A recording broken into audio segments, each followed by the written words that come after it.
There is this huge misconception that you need a massive amount of finances in order to open your own business. That is just simply not true.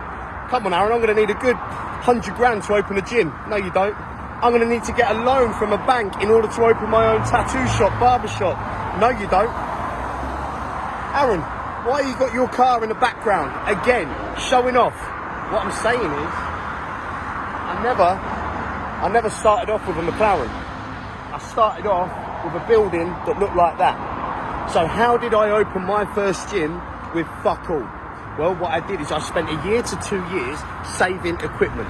So I would make friends with gym owners that I didn't know, that I wasn't friends with. I would phone them and say, hey, do you have any machines for sale?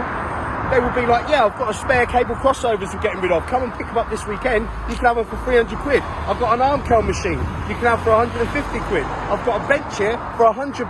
And I just used to save equipment. And I rented a container, cheap as chips. By the end of the year and a half, 2 years, I had a whole container full of equipment. Then what did I do? Well, I needed a building. So what I would do is I would look for something like that.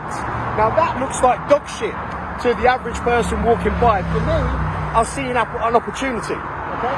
As long as you're willing to put in the work to fix a place up, there will be a landlord out there that will be prepared to give you it that bit cheaper. Okay? So what I would do is I would find a building like that. I would contact the landlord, I would have a meeting, and I would be confident, okay? I would say, I want 6 months rent free, and I will fix that up.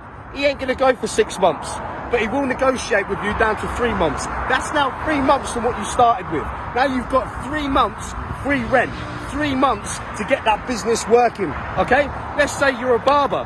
Let's say you want your own shop. Let's say you're a tattooist. Let's say you're not a tattooist, but you want to own a tattoo shop. You don't need to be a tattooist in order to have a tattoo shop. You can find a shop that needs a bit of work. You can put your vision on it, put your touch on it, and you can rent out the chairs. There are so many different ways how you can start a business and how you can run a business. What you got to do is you got to think smart. You got to be confident. You make that work. You make that a success, the luxuries will come later.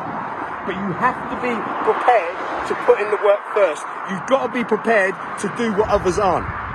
And yeah, it takes a bit of bullshit too. You've got to be confident. You've got to tell people your vision. You've got to show them what you're prepared to do. That is how you open up a business with fuck all.